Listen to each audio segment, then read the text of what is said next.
I'm here with Rebecca. This is Rebecca Kimberley. So she is a therapist and a psychological life coach, and we thought it would be really interesting to kind of see her take, I guess, on the emotional side of feeding into everything that we try and do with fitness. Obviously, movement can take you part of the way physically, but looking at the emotional side is really important as well. So that's what we're hoping to get. So we'll start moving, and then I can ask you some questions. So we're just going to start with arms across your chest, and we're going to bend over to one side just as far as feels good, all the way up, and then over to the other side.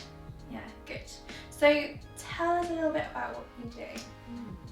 So mainly, one of the main things I do at the moment, I'm training as a clinical psychologist. So I'm doing my second year in my doctoral training, and that's all to do with, well, various aspects of mental health in psychology.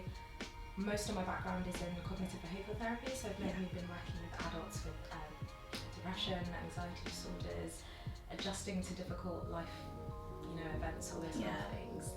And yeah, for the last, well, I've been studying psychology for the last 9 years, but I've been practicing for the last 6 years, so it's been very interesting. So very clever. So just finish that last one. We're going to bring one hand down, come up all the way into a nice big side bend. Yeah, good. So CBT, you're saying, is really helpful for anxiety disorders, that kind of thing.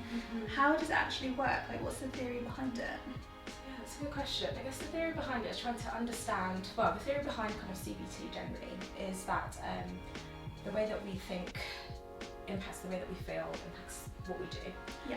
And so when you have anxiety, that we have anxious thoughts, we catastrophize, that raises our anxiety, and so we act in accordance to the anxiety. So kind of avoid or basically pick up unhelpful coping strategies to be able to manage it. Okay, right. So it helps us to explore our thought patterns and adjust our behaviours in order to adjust how we feel as well. Yeah. So it can be a great kind of practical type of therapy, thinking about what's kind of happening in the here and now, and also trying to understand how your anxiety is developed and maintained, which is really important. Yeah, I feel very seen when you just said about coping strategies. Yeah. Oh dear, I'll finish that last one. We'll bring arms across your chest, and we're going to do little twisties. Good, just come as far as feels good. That's really interesting. So it's not just about trying to treat the symptoms as such, it's actually about uncovering what's going on in your brain. Yeah, absolutely, because that is really important. Sometimes we only just look at the symptoms, which can be helpful, but if we don't really understand where or how it's coming about, then we don't really know much about ourselves and why we're feeling that way. Why did we get to this point, and how are we kind of keeping that going? That's so important. I see this all the time with people that I teach, where they're in pain and they're just, I don't know, will have a massage or see an osteopath for the pain, and actually when you dig into it, it's like, no, you've actually had a really traumatic operation, and it's causing, it's obviously causing this anxiety. So say that I was experiencing anxiety and I wasn't really sure why. Yeah. At what point do I start to think maybe CBT could be something for me? So I think, as soon as, the thing is, we all experience anxiety, that's normal. Yeah. We all worry about certain things, if you were due to have an operation or you're feeling unwell, all those sorts of things, it's normal to worry. Yeah. I think where it becomes an issue is when it's impacting on your day-to-day life, so you're not living, basically you're not living your best life due to anxiety. Yeah. Where it's holding you back from getting certain things done. That's usually the point where people kind of seek therapy, when it's having an impact. Okay, I see. Yeah, I see a lot of people where that's definitely the case. Yeah. Let go there. We'll do this nice and passively. So we'll do one hand onto your knee, other hand behind, and just stretch round. Good. And then we can switch to the other side. So you can actually put that spare hand on the ground and hoik yourself round a little bit. Hit the spot. Good. Good, and we'll just switch side to side. Nice. So what kind of results would I expect to see with CBT? So I go to a CBT therapist. What's the process and how does that work? Yeah, so it really does vary for loads of people, and also to mention there are so many different types of anxiety as well. Yeah. So it really depends on kind of what that individual is kind of presenting with, but usually what you'd expect is an assessment session. That can also go across several sessions as well. And thinking about, we could do what we call a formulation, so understanding what's going on, how did I get here, and then we start to explore thought patterns, behaviours, bringing in different tools and techniques. So we see a lot of practical change, and hopefully the emotional change kind of comes with that as well. Yeah, so it's quite collaborative with you and the therapist. Exactly. Yeah. We're going to get into some arms. I'm Arms. sorry. No, So we'll do arms straight out to the side. We're going to have to coordinate here. I might scoot back a bit. And then we'll just take little circles, just coming whichever direction you fancy, because we're going to do the other one in a minute. Good. And just keep them nice and straight. Well done. No, that sounds like such a good tool, and it's definitely something that I think could be worth exploring if you're struggling with the anxiety side of things. So have you ever seen anybody for pain or like medical anxiety? Absolutely, yeah. So we see quite a lot of people with various different types of conditions. And we might work with them kind of slightly differently in the sense that a lot of people, depending on where they are with their diagnosis or kind of journey, a lot of people struggle with the initial stages, the kind of acceptance of this is how my life is right now and I can't do what I could do before. Switch that direction. It's a burn. Having that understanding that your body's changing is hard. Absolutely. And yeah, I guess depending on where you are with that journey, you'll notice the impact that it would have on work or your ability to do things day to day. So that kind of sense of loss, that can take a while to work through. As I'm sure you know, that the kind of emotional difficulty of it all. I'll finish those. These are emotionally difficult. That's really interesting. I think I didn't notice that I was grieving my body for like 5-6 years after my op. Like it's a long time. That's a long time. Yeah. We're going to bring hands into your side for me and we'll do little pushies out. You can imagine it's my head if your arms start to ache. Good. And in and out. Good. And I think that was because there wasn't the education around it. So I just felt, I've had this operation, I've been fixed, it all should be sorted, I should be really grateful for it. And I didn't really understand that would have, it was take its toll on my emotions. It really does. It definitely can, and I think, like you say, that it can be really difficult when there's this separation almost between the physical health and mental health side of things in terms of services, and so often not a lot of people do get the psychological support that they need because it is very medical. And that can be a really hard thing, like how do I actually adjust to this once you've been discharged, as it were, and have to live life post-operation, post-diagnosis. It can be really difficult. So how can we get through that? Is that where CBT is really helpful? That's where CBT can be helpful. Other types of therapies as well, even counselling. There's something called acceptance and commitment therapy, which is a kind of third wave type of CBT, where it's looking at living a life in accordance with your values. So often people feel as though I can't do things that I did before. So let's say, for example, somebody used to play football and they can no longer do that particular activity anymore. So actually, what did they enjoy about football? It was probably more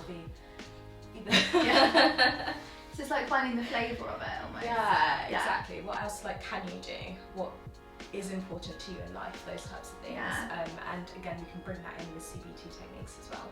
Okay, so take the football example. Say that the surgeon said to me, for a year post your spinal fusion, you can't go and play football and run around.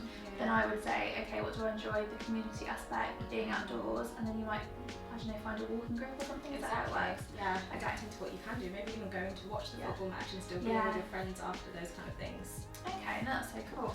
We'll do one more move seated. We're going to do squeezy shoulders. My arms are dying today. And relax. And another one, good. Keep going with those when we get into your traps. Good. So CBT, we're thinking about almost rewiring how you're thinking about the brain, understanding your brain. Is that different to what you're learning now, becoming a clinical psychologist? How's that changing? Not really. I guess it's just bringing in different types of ways to do the same thing. So looking at kind of different therapies. So for example, one of the therapies I'm doing at the moment is a cognitive analytic therapy. And that looks more about our relationships. So from a young age, we're all impacted by the relationships that we have. Some of those kind of add to who we are, some of them we feel take away from who we are, those kind of things, we develop those patterns. So it's another way of getting to understand yourself. Okay. So there's just a lot about that compassion, that understanding, and I definitely think there's a gap in that with the people that I see where we maybe feel in pain or we feel anxious and we don't understand why. How can we take the first step to understanding ourselves? Is there anything we can do from home?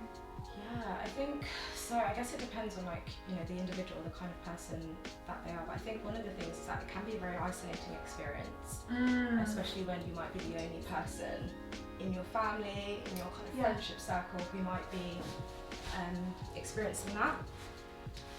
Yeah. So definitely trying to kind of find a community with people that are going through a similar thing, and I think that's where we've seen a real kind of rise of that with social media and the online world, especially in the last couple of years.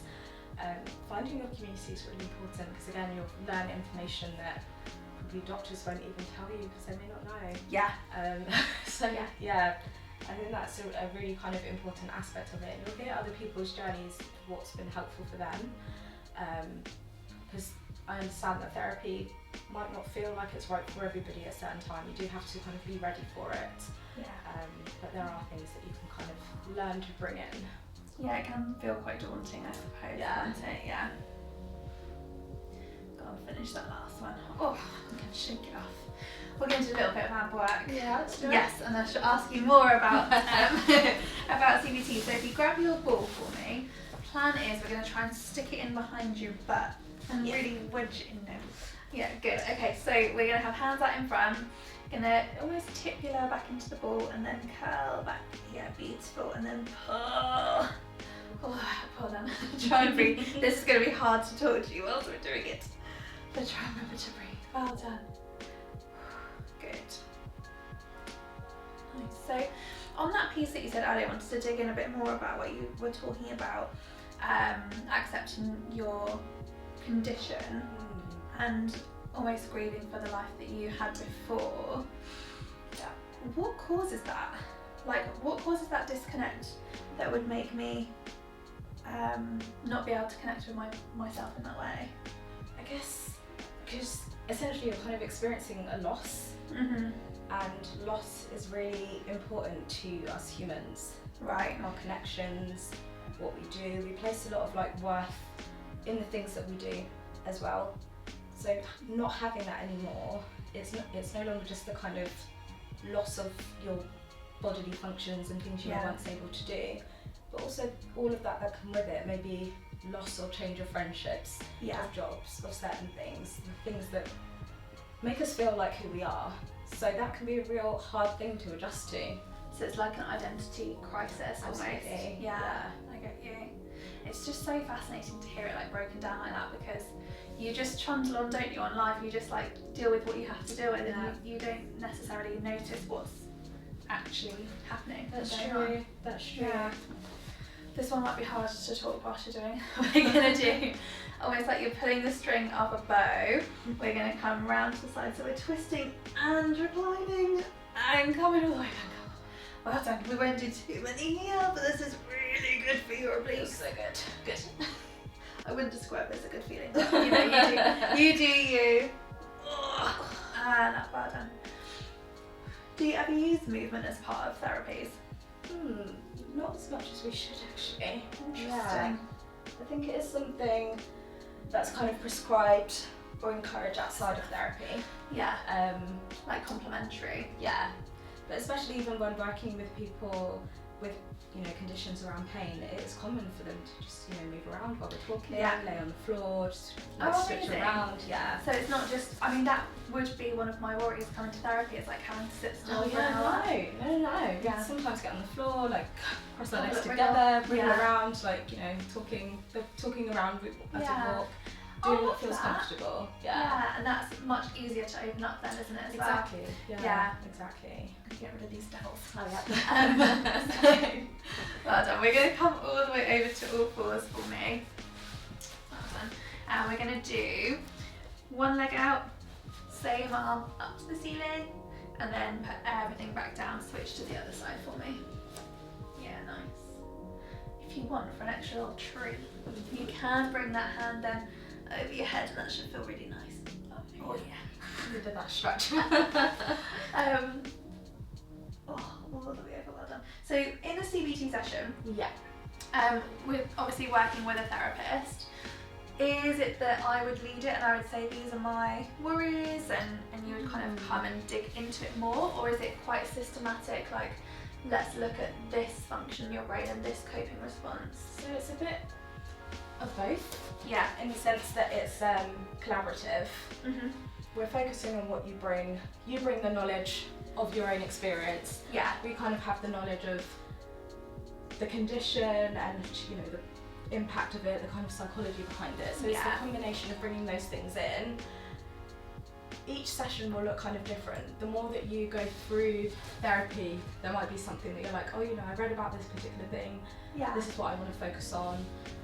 Or you might have no idea, and that's absolutely fine. So the therapist will kind of support you. So you think about your goals and things that you may want to achieve through therapy and kind of make a plan based on that. Okay, and somebody might come to therapy not having a foggiest what their goals are going to be. Absolutely. And you'd have a much better idea of what is achievable. Yeah, exactly. We kind of know the questions that we need to ask in order to help you figure out what that is and what that looks like. So yeah, you don't have to come into therapy knowing everything, because if you did, you probably wouldn't be there. No, that's true, and that's good. I think it's definitely an anxiety point where you're like, that's why this is really helpful, because if you don't know what to expect, let's finish the last one. If you don't know what to expect, it's such a daunting thing to go for. Yeah.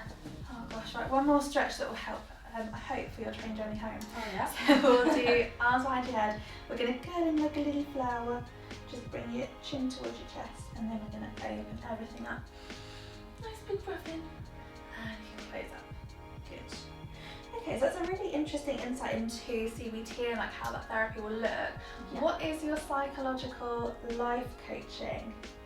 So that's a kind of different aspect. I guess working with people who may not necessarily have a diagnosis of depression and anxiety at the moment, or they might have.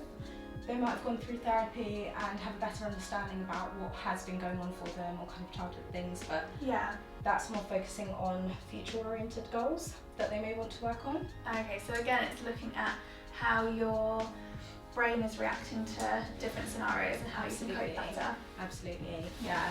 So I kind of bring in a lot of different tools and techniques that I know from that. Whereas with CBT, we'll just be kind of focusing on CBT and things that may be relevant to that individual client. So okay, so it's very, very much a tailored approach. Exactly. Yeah. Oh, that's so good. I just think that there's so much to bring in when we're talking about anxiety as a thing. Like you're saying, it's normal, but I think people are really struggling, and post-COVID, it's been really hard. And absolutely. I just see it all the time where people, especially with pain that a lot of the people that I see will experience, that obviously impacts on your day-to-day and obviously creates a huge amount of anxiety. And I think if there's people like you who are offering these services where actually you can talk it through with someone, you can understand why you're feeling that way, it stops you feeling so isolated and like you've done something wrong. Absolutely, yeah. And hopefully it kind of makes you feel more prepared to be able to manage certain things on your own and independently as well. And a lot of services, they have kind of areas where they do specialise in like general long-term health conditions. So that's always really helpful as well, having a more kind of tailored approach based on that. So say for example, if we're working with somebody who's feeling really low and depressed, we try to get them to do more things that connect them with themselves. But also something that's really important for people with long-term health conditions is to be able to pace yourself. So you have good days and bad days. The good days you just want to get everything done, I feel good, and then you kind of you lose just crash. So that boom and bust cycle, we help them to kind of break that by pacing. So even on those good days, you're doing less.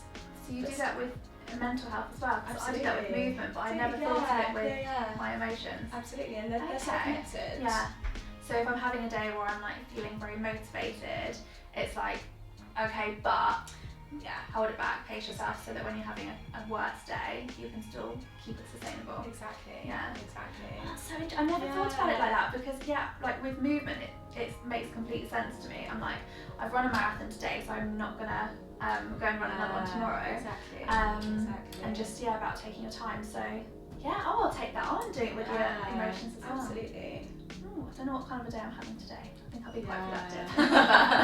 I'll try and rein it in. No, that's really interesting. So last thing I'm going to ask is, your absolute top tip for anybody who is, let's go with anxiety. Yeah. What's like one thing they could do today to support themselves a bit better? It's a big question, I'm sorry. I know, they're I'm always throwing good this questions. on I'm you. like, oh, okay, so one thing, managing anxiety. What can I do right now? I would always say to check in with your body. Okay. And I know that it's always kind of very cliche when people say that it's so important, because anxiety sits in, like, there's a very physiological aspect of it, sits in your body. So kind of paying attention to where you're noticing it. We hold so much tension in our shoulders and our jaws, all of these things. So if there's one thing you can do right now for yourself, is pay attention to where that is. Kind of bring in, whether it's breathing techniques, massaging that area of the body, whatever it is, paying attention to that, because often it goes unnoticed and then it really kind of seizes up. Oh, I love that. Oh, well, that leads me on perfectly to something I always end our sessions with, which is just a little shoulder shrug. So if you want to join me, this is one thing we can do for ourselves, is just literally take a big shrug, big breath in, and then let it go. We'll do two more, so nice big shrug, big breath in, and let it go. Last one. Big shrug, big breath in, and let it go. And we shimmy it out. One of the people in our group classes, she taught that to her class that she teaches, like she's a school teacher. And they sit there and they do the little shrugs. Oh, that's so I know, and I thought, I always learned that in school. I know, well, they're starting to teach managing anxiety and managing your emotions. It's really good, the meditation. So that's really important. Oh, thank you so much for coming. It's been really nice to learn about the CBT therapy and just understand a bit more. I definitely think about ever having that kind of period of not understanding why I'm feeling the way I am. That would be a really helpful tool. So. Absolutely. Yeah. Thank you so much for having me. Of course.